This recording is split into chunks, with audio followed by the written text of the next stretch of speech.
जय हिंद। आज की मेरी वीडियो एसी का काम सीखने के बारे में है। तो ये बात जो मैं आपको बताने जा रहा हूँ, मैं इसलिए बताने जा रहा हूँ क्योंकि सबका जीवन लगभग सेम होता है और जो मेरे साथ घटा वो आपके साथ भी घट रहा होगा या जरूर घटेगा अगर आप एसी का काम सीख रहे हैं या सीखना चाहते हैं।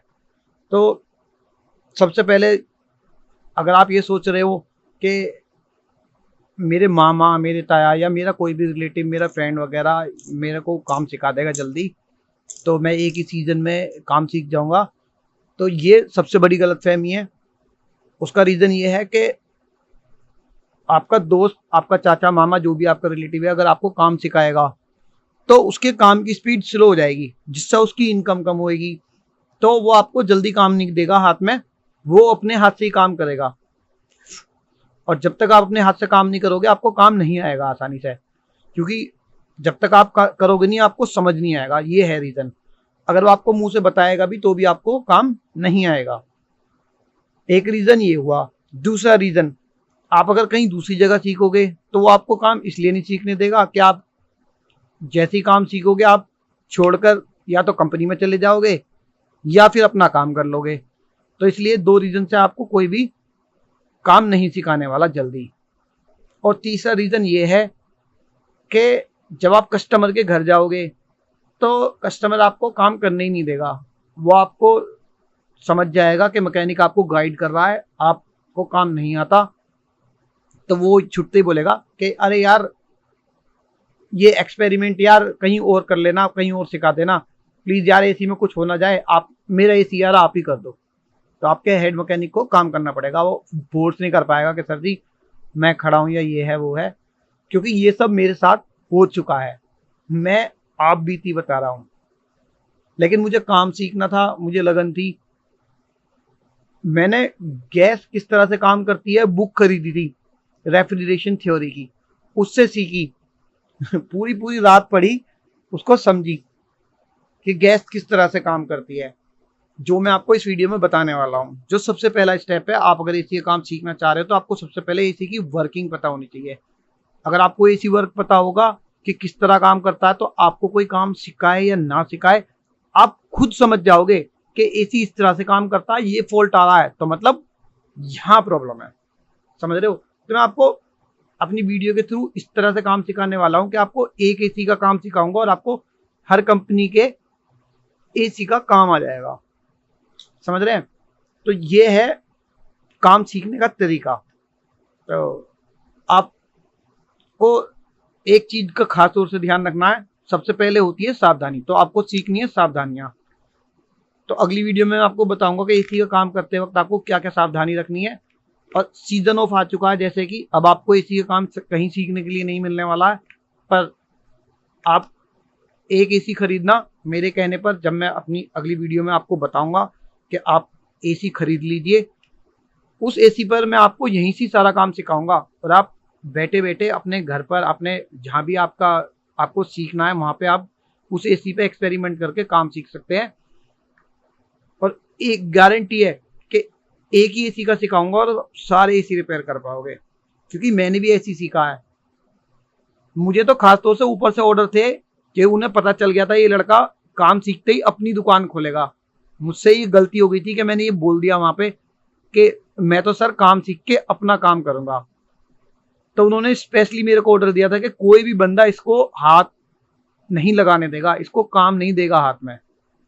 बट मुझे सीखना था तो मैंने फिर भी सीखा, वहीं से ही सीखा और उसी जगह से। और मात्र एक सीजन में सीखा, अगले सीजन में मैंने अपना काम डाल लिया था। तो जिस तरह से मैंने एक सीजन में काम सीखा है वही ट्रिक मैं आपको बताने वाला हूं कि आप एक सीजन में कैसे काम सीख सकते हो। एसी का काम कोई बहुत मुश्किल काम नहीं है, बहुत आसान काम है। तो सबसे पहले आप रेफ्रिजरेशन की थ्योरी सीख लीजिए कि गैस किस तरह से काम करती है। ये पैटर्न पूरा नहीं है, पर रेफ्रिजरेशन में जो गैस काम करती है वो यही है। इसके बाद में अगला डायग्राम बनाऊंगा, उसमें ए टू जेड चीज आपको बताऊंगा कि एसी में क्या क्या होता है और किस किस लिए होता है और किस किस चीज का क्या क्या काम है। बिल्कुल एक्सप्लेन करके बताने वाला हूँ, फुल्ली डिटेल्ड। अगर आपको इस वीडियो में कुछ समझ नहीं आएगा तो आप मेरी बात मानिए, डिसलाइक मत करना, आपसे मेरी रिक्वेस्ट है। आप नीचे कमेंट करना कि सर जी मेरे को ये समझ नहीं आया। समझ रहे हो? तो मैं आपको रिप्लाई करूंगा। अगर मुझे लगेगा रिप्लाई में नहीं समझा पा रहा हूं तो आपको मैं वीडियो बनाकर उसका लिंक भेजूंगा कि सर जी ये वीडियो मैंने आपके लिए बनाई है, आप यहां से समझ लीजिए। तो आप सबसे पहले मेरी ये वीडियो देख लीजिए कि गैस काम कैसे करती है। पहले जानते हैं वो कौन से पार्ट हैं जो एसी को कूलिंग बनाने के लिए सहायक होते हैं, जिनकी आवश्यकता होती है कूलिंग बनाने के लिए।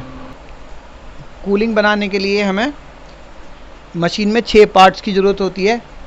इनमें सबसे पहला पार्ट होता है हमारा कंप्रेसर, और दूसरा पार्ट होता है हमारा रेफ्रिजरेंट जिसे हम गैस कहते हैं, और तीसरा होता है कंडेंसर, और चौथा है हमारा फ़ैन, पांचवा है हमारा कैपिलरी या एक्सपेंशन वाल्व, और छठा है हमारा एवोपरेटर मतलब कूलिंग कोयल या फिर कूलिंग कंडेंसर।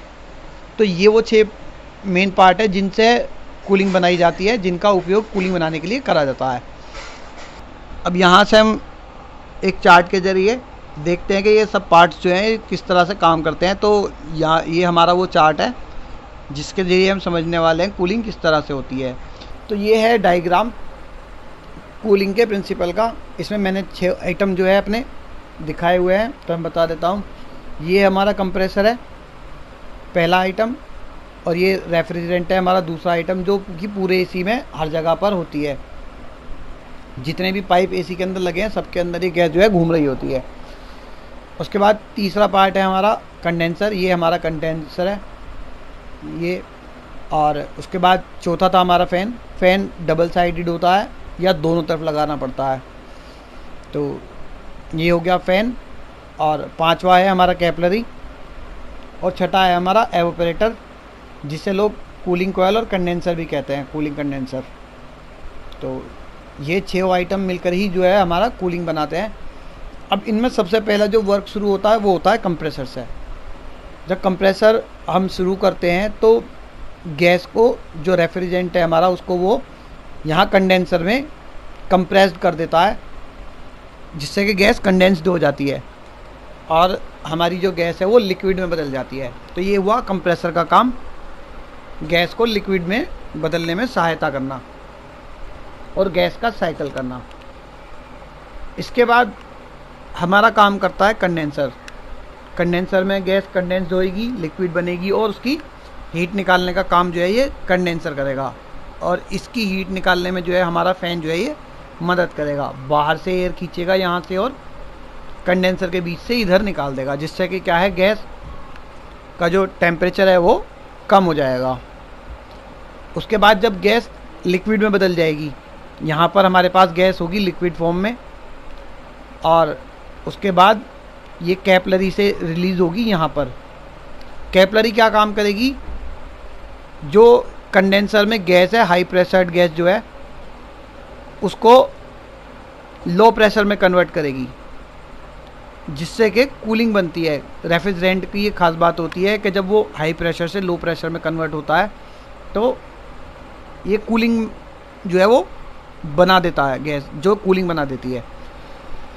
तो कैपिलरी का एक काम ये भी है, जो कंडेंसर में गैस हाई प्रेशर होती है वो कैपिलरी के ही वजह से होती है, क्योंकि कैपिलरी का सुराग बहुत छोटा होता है। कंप्रेसर के ज़रिए जो कंडेंसर में गैस भेजी गई है वो कैपिलरी का साइज छोटे होने की वजह से पूरी तरह रिलीज़ नहीं होती, बहुत कम मात्रा में रिलीज़ होती है, जिससे कि क्या होता है, गैस पीछे कंडेंसर में ही इकट्ठी होती रहती है, जमा होती रहती है। क्योंकि कंप्रेसर गैस ज़्यादा मात्रा में भेजता है और कैपिलरी उसको बहुत कम मात्रा में रिलीज़ करती है, जिससे कि क्या होता है, वो कंडेंसर में कंप्रेस हो जाती है, कंडेंस्ड हो जाती है, मतलब हाई प्रेशर्ड हो जाती है। और इसको करने में जो है ये कैपिलरी ही मदद करती है, इसी वजह से वो लिक्विड में बदल जाती है। तो कैपिलरी का ये काम भी, जो कंप्रेसर का ये काम है लिक्विड बनाने वाला गैस को, ये कैपिलरी इसमें मदद करती है इस काम में।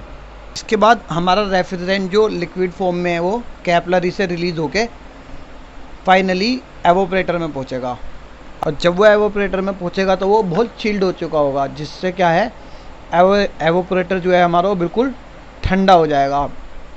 जब गैस हमारी इसमें आ जाएगी और ये एवोपरेटर हमारा जो है ठंडा हो जाएगा। फिर हमारे फैन जो है यहाँ से वर्क शुरू करेगा। यहाँ से ये गर्म हवा को लेगा अंदर यहाँ और इस तरफ से डिस्चार्ज कर देगा उसको ठंडी करके।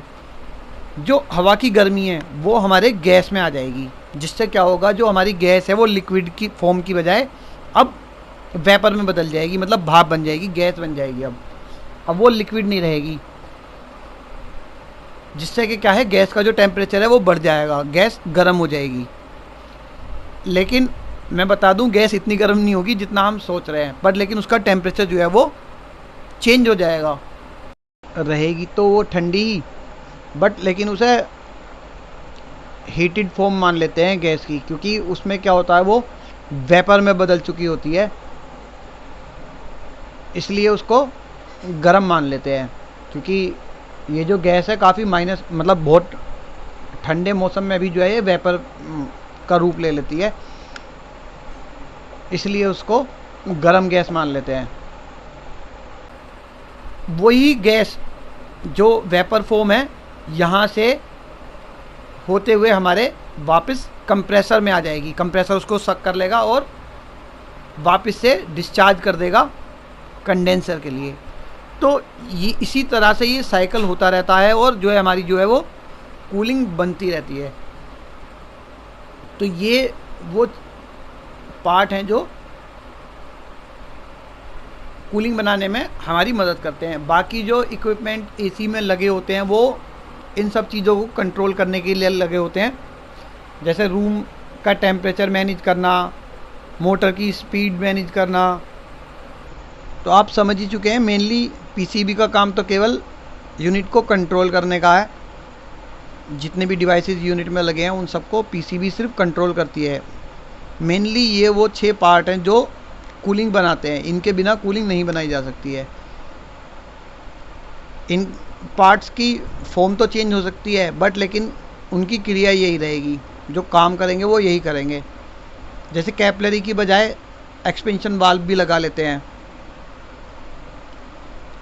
उसमें भी कूलिंग बन जाती है। एक्सपेंशन वाल्व में क्या होता है कि बस उसका साइज़ घटता बढ़ता रहता है ज़रूरत के अनुसार। कैपिलरी का एक जैसा साइज़ रहता है, वो घटता बढ़ता नहीं है। तो इस सब में मेनली जो क्रिया हमारी हुई है, जिस पे वर्क हुआ है, वो है हमारी गैस। तो एक बार फाइनली मैं बता देता हूँ, इसमें गैस पे ही जो है सारा प्रोसेस हमारा हुआ है। कंप्रेसर ने गैस को कंप्रेस करा, मतलब जो है वो हमारा गैस को कंप्रेस्ड होने से है, जिससे कि वो लिक्विड में बदल सके। ठीक। दूसरा कैपिलरी ने करा हाई प्रेशर से लो प्रेशर में, ये भी गैस पे हुआ प्रोसेस। तो गैस जब हाई प्रेशर से लो प्रेशर में होएगी, कूलिंग बनाएगी, ये भी सारा प्रोसेस जो है वो गैस का है। इसके बाद जो गैस है हमारी, वो पूरे एवोपरेटर को ठंडा कर देगी और एवोपरेटर के अंदर से निकलने वाली एयर के थ्रू जो है वो गर्म होके वेपर बन जाएगी। और जो गैस फॉर्म में वो आने के बाद, वेपर बनने के बाद, तो इस वीडियो में शायद आप समझ गए होंगे कि और कंप्रेसर में जाने के बाद वो कूलिंग का जो से सिद्धांत है वो कंप्रेसर उसको कंडेंसर में भेज देगा। गैस हमारी किस तरह से कूलिंग बनाती है, कंप्रेस्ड होगी। तो इस सब में जो चल रहा है ना प्रोसेस, वो सिर्फ गैस का हो रहा है। गैस पीछे जा रही है, कंप्रेस्ड हो रही है, लिक्विड बन रही है। तो आप फिर लो प्रेशर होके कि मेरी क्या बात है जो आपको कंडेंसर में जा रही है, समझ नहीं आई है, वहाँ पे वो वेपर बन रही है, दोबारा से उसको डिफाइन करने की कोशिश क्रिया बार बार हो रही है, जिससे कि कूलिंग बन रही है, वो आपको समझ में आ जाए। तो मेनली इसमें जो ये सब डिवाइसेस लगे हैं, गैस को ही कंट्रोल वीडियो करने के लिए लगे हैं। काफी डिटेल से वीडियो डालूं, कूलिंग बना रहे हैं, आप लोग समझ जाए। अब मेरी बात समझ गए, जैसे कि मैंने जो फंडा इतना सारा बारे में बता दिया, कंप्रेसर का क्या रोल है, तीन तरह का काम गैस को प्रोसेस करने के लिए, कैपिलरी जो 3-4 तरह के काम कर रही है वो बता दिया, कंडेंसर का भी बता दिया है। तो कहीं गर्म से कूलिंग कोयल, जिसको एवोपरेटर बोलते हैं, उसका भी मैंने आपको अच्छे से बता दिया है, जो फैन का भी बता दिया है। इसी तरह से हमारा जो एसी है, फ्रिज है, गुजारिश है कि आप बड़े-बड़े चिलर प्लांट हैं, सभी कुछ में देखने में यही फंडा चलता है, इसको बनाने में प्रिंसिपल जो है कई बार पूरे दिन निकल जाते हैं, लागू होता है हमारा। तो इसी के थ्रू आपसे रिक्वेस्ट है कि कम से कम डिसलाइक तो ना करें, फॉर्म बदलती रहती हैं डिवाइसेस की। तो अगर आपको ये वीडियो अच्छी लगी हो और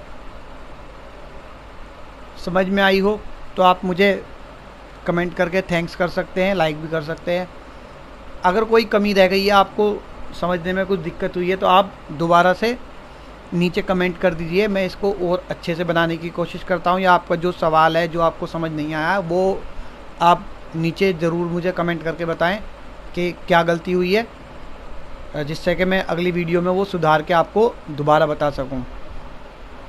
तो ये कूलिंग का प्रिंसिपल है। अगर तो ये विंडो एसी का डायग्राम है, दोबारा वीडियो में बताने वाला हूँ कि जिसमें मैं बताऊंगा कि किस तरह से कम हो जाती है और कैसे कमरे ठंडे हो जाते हैं, रूम किस तरह से कमरे से बाहर और बाहर से अंदर मतलब जो ट्रांसफर होती है वो चैनल को लाइक और सब्सक्राइब कर लीजिए हो जाते हैं, जिससे आप वो वीडियो देख सकें अगर आप इच्छुक हैं देखने के। इसी का जो मतलब तो वीडियो का जो वीडियो देखने के लिए मतलब जो फुल डिटेल बहुत धन्यवाद, उसमें मैं बताने वाला हूँ। केवल ये तो मैंने सिर्फ ये बताया कि कूलिंग दोबारा मेरे चैनल से जुड़े और एसी से रिलेटेड अपने सवाल पूछें और धन्यवाद उनके जवाब पाएं। तो आपका एक बार फिर से वीडियो देखने के लिए बहुत बहुत धन्यवाद।